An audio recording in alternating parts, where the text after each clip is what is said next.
Message तबन पे तो नितो पाले हाँ कोई हाँ ऑनलाइन बनू का को यूट्यूब को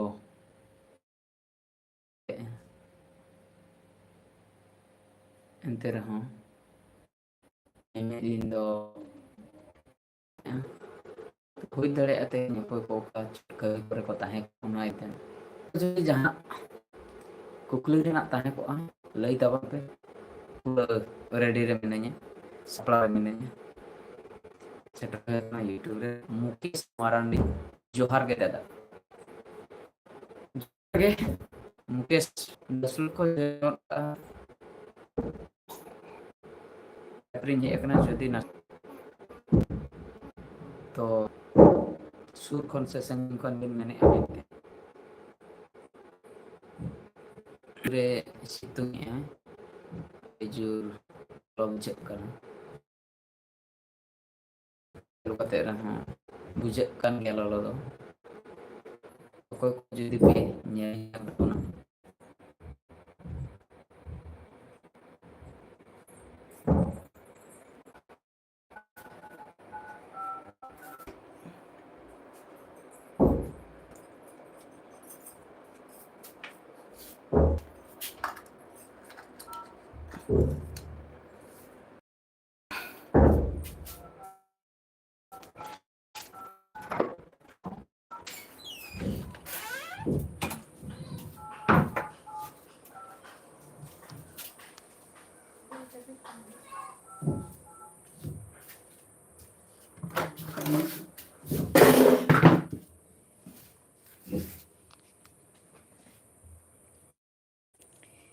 सुमिन मुर्मू जोहार के दादा जोहार के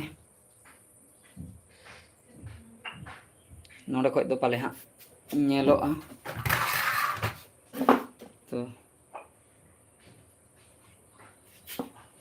बाहर से लिंग ओडोकेना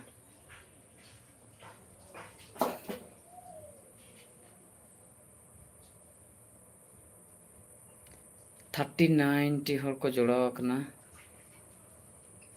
मासे लई गत्तावन पे अको को जदि पे नेलिंग कना फ्रांसिस मारंडी जोहार के दादा जोहार के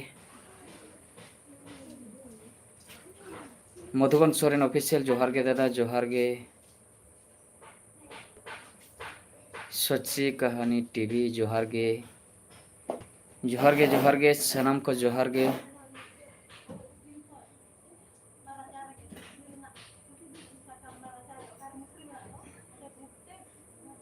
चांदबंगा प्रोडक्शन इन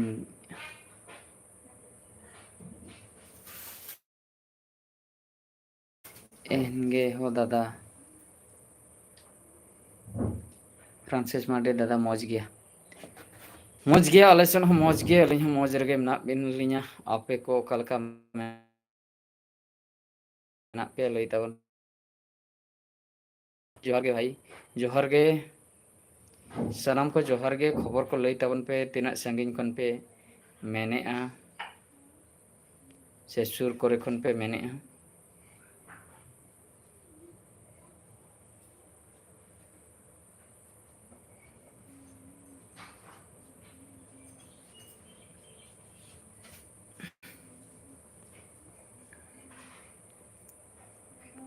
चांदबांगा प्रोडक्शन आपे से दो दाह को नूरुरे ऐसे बांगे दाग को ᱧᱩ लेआ आले पास्टा दाग ᱧᱩ लेआ दाग गन लेआ नय तीन दिन लाहा रेगे तो नय तेहेन गपा द पूरा सितुंग का जोरसुर अड़ी जोर ललो गे बुझे कना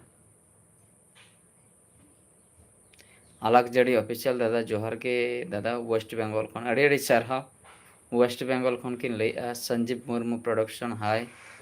रामकिशोर हेम्ब्रम जोहार के अलिज पास्टा खो सनाम को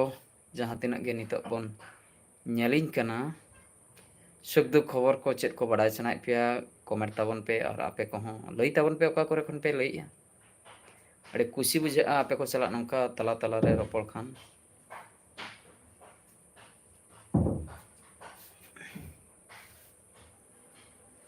तो दाग को कालका दाग को जड़ी बड़ा के से बांग आर सितुम ललो कालका बुझे कना ओना को लई ताबन पे तीना संगीन करे खन पे लईआ ओना हो कटिक पे लई ᱧᱚᱜ लेखान दो अडी नापायोगा।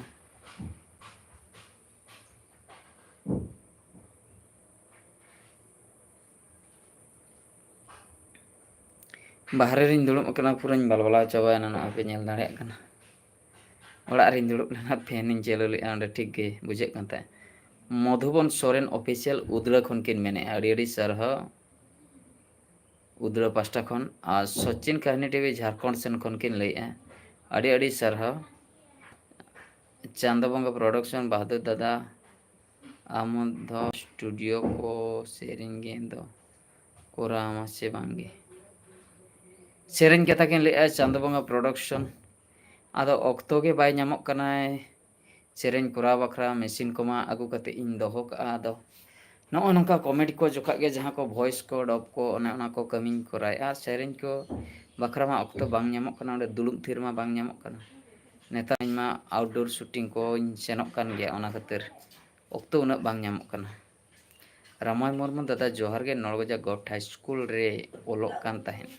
आलिन बारीपोदा सेन खन लिन लईतेन अड़ी अड़ी सारहाव रामाय मुर्मू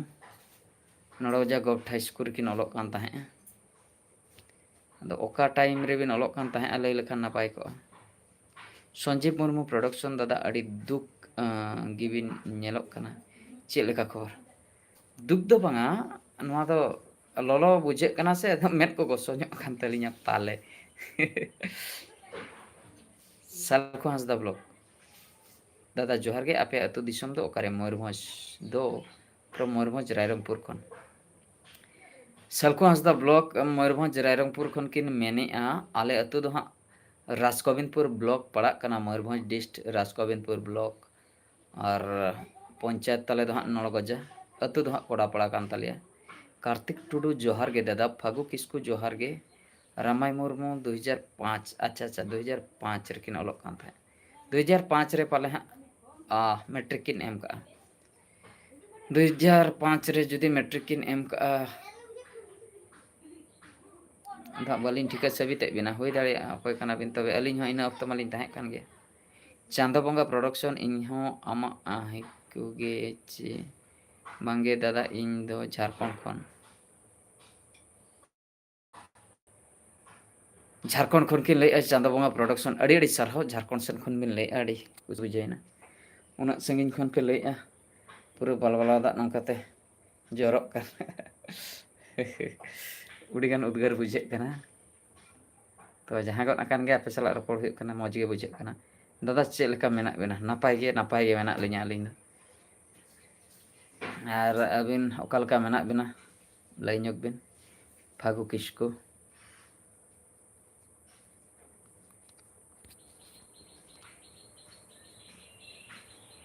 और ओको पे कमेंट तबना लगन धरा कमेंट तबन पे 84 लोग नोडे देखाय आय 84 लोग को जॉइन का मेनखान उना ढेर कमेंट मा बांग हिजुक कना आदो आधन दो हा ñeñel को गे बन गानोक कना कमेंट लेखान दो नापाय बाबुली माझी दादा जोहार गे तेहिन दो आले लास्ट सांताड़ी बिनित ताले अच्छा अच्छा अच्छा ओहो आदो तीना संगिन ओका करे खन पे लई तहे लई लेखान दा नापाय को नापाय दादा फागु किस्कू नापाय अड़ी अड़ी सारो बाबली माझी तीना संगिन खन बिन लई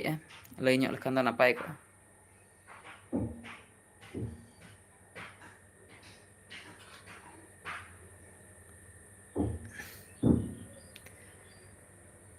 और ओको को बन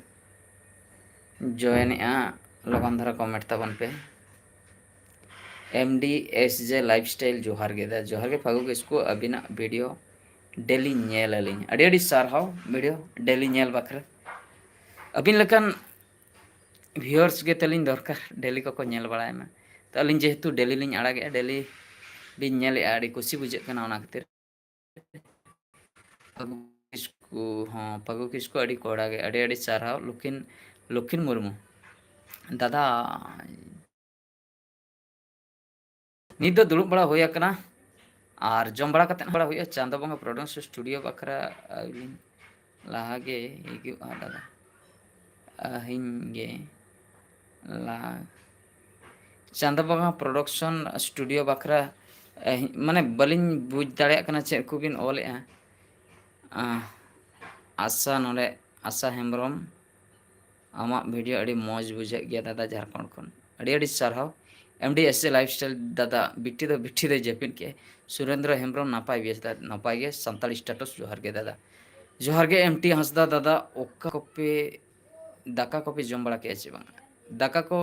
इनतेन अवरिन जम बड़ा के तले को बाबुली माझी बालेश्वर डिस्ट्रिक्ट श्रीरामपुर पंचायत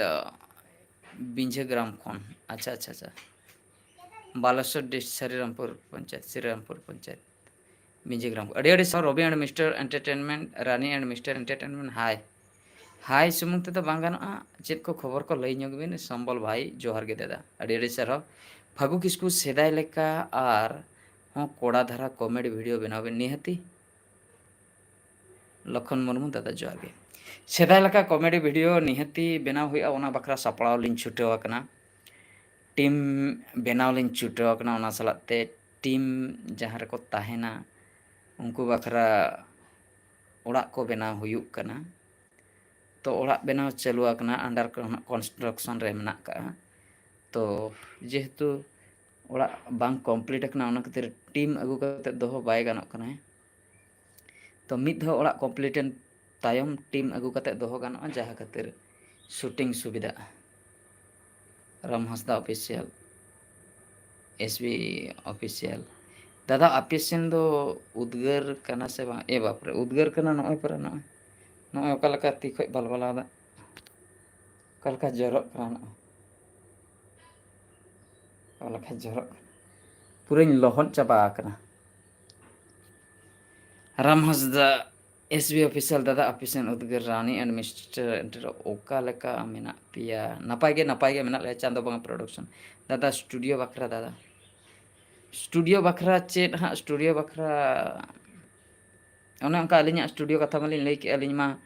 सेरेंज को नित मा बालिंग रिकॉर्डिंग अलिंग मा आउटडोर शूटिंग लिंग चला कना ओना खातिर दुड़ुब कते फैशंस बनु उना घणी दुड़ुब कते रिकॉर्डिंग कमी दो दुड़ुब आर अलिंग मा दोन बड़ा होल कना लिंग दाणा बड़ा होल कना लिंग माने दाणा बड़ा कते शूटिंग ओना को ठीक ठाक लिंग बुझा दुड़ुब थिर खान गे अड़ी माने बहुत टेंशन लिंग बुझा फागु किस्कू उन दिन कोड़ा बिन हिट ले कॉमेडी दुनिया रे अबिना वीडियो के आले सेन जो को नेले थे राम हंसदा अड़ी नपाय के ब्लॉग तैयार life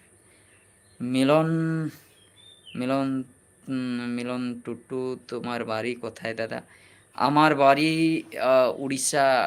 district Mayurbhanj राजगोविंदपुर block नड़गजा panchayat कोड़ापाड़ा ग्रामे सुनील चंद्र बास्के दादा आपिसेन दो बरु बिली कना चे बरु बिली दी कना अच्छा फागु किस्कू की नोड़े किन ले उन दिन दो अड़ी कोड़ा बिन बनाए ताहे दुनिया रे अबिना कॉमेडी के नेल तो कथा दो हुयुक कना उन दिन एक्चुअली कंपटीशन उना बांग ताहे कना ओना खातिर वीडियो जस्ती को व्यूज ताहे नित कंपटीशन अड़ी गान होइना एनते रहो वीडियो बनाव दो बलिंग बंद का वीडियो आर मांग से लाहाते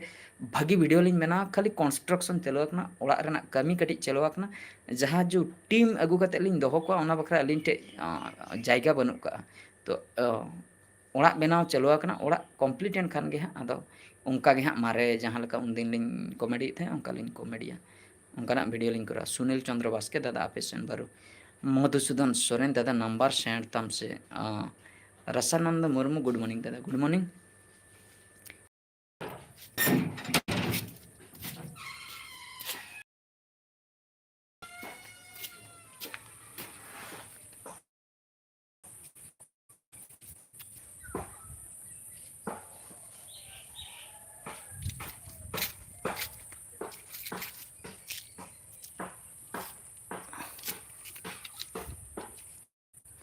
कंस्ट्रक्शन कमी चलो बड़ा कना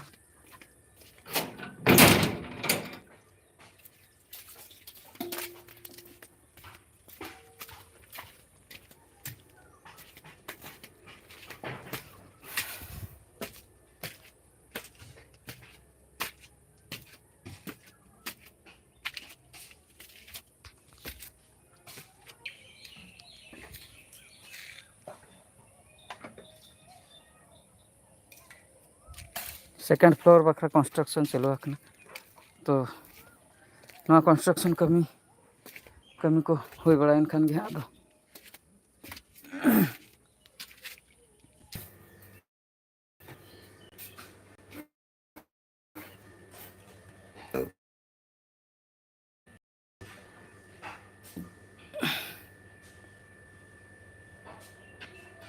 तो ठीक है सनम को तेज भिडियो अंका गे नेटवर्क टे प्रॉब्लम करना नोते रे नवा वीडियो दिन दोहयेगा मा एनखान सनम को जोहार गे एमटी हंसदा किन लई लेगा मिदटां कमेडी कथा लई बिन नोडे नेटवर्क कटी इश्यू ᱧᱚᱜᱚᱜ ᱠᱟᱱᱟ ᱟᱨ ᱵᱟᱦᱨᱮ ᱥᱮᱫ ᱨᱮ ᱯᱩᱨᱟᱹ ᱨᱩᱡᱟᱹᱜ ᱠᱟᱱᱟ ᱚᱰᱚᱠ ᱵᱟᱭ ᱜᱟᱱᱚᱜ ᱠᱟᱱᱟ ᱴᱷᱤᱠ ᱜᱮᱭᱟ ᱧᱮᱞᱟᱵᱚᱱ ᱫᱚᱥᱨᱟ लाइफ रिंग हेज लेन गे